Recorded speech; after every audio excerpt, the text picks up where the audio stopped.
BBC News with Sue Montgomery.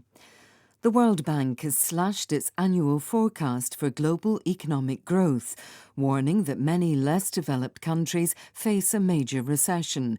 It said Eastern Africa and some parts of Europe were particularly affected. David Malpass is the bank's president. It already is the sharpest slowdown in the world economy in 80 years. And the reason for that is because COVID was, on the rise for many countries. The acceleration in 2021 was substantial, but then inflation hit and then Russia invaded Ukraine. And it's just very difficult to see the other side of this. The World Bank has announced an additional $1.5 billion in aid for Ukraine, bringing its total support package above $4 billion. The bank said the new money would pay for wages for Ukrainian government and social workers. Germany's former Chancellor Angela Merkel has described Russia's invasion of Ukraine in February as a brutal attack for which there was no justification. In a television interview with a live audience, she said Moscow's attack justified Germany's policy of arming Ukraine and boosting its own defence spending. Damien McGuinness was watching the interview.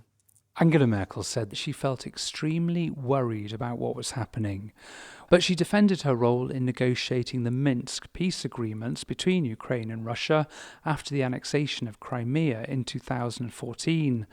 Mrs. Merkel said she accepted that these agreements were not ideal, but she said if the accords hadn't been agreed, Putin would have escalated the war at a time when Kyiv could not fight back.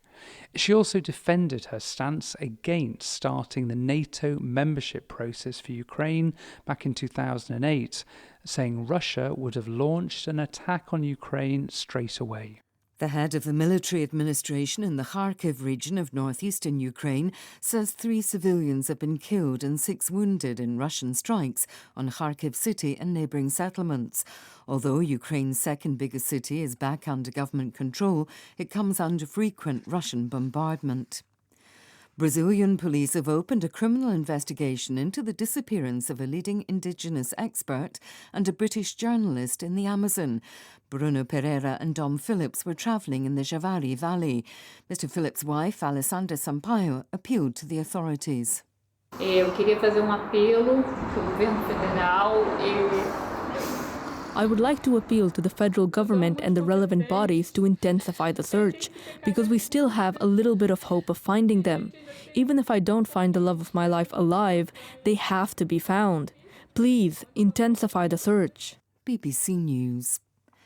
The King of Belgium is in the Democratic Republic of Congo for an historic visit. He will initiate the return of artefacts looted during the rule of his ancestor, King Leopold II, during which millions died and the country was plundered. Belgium's Princess Esmeralda said it was important to apologise for the past.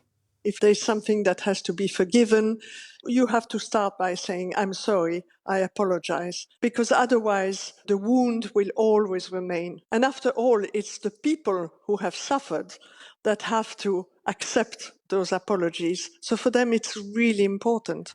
Residents in the U.S. city of San Francisco have been voting on whether to recall their chief prosecutor following a spike in some types of crime. Critics accuse District Attorney Chesa Boudin of being behind policies leading to a rise in burglaries and hate crimes towards Asian Americans.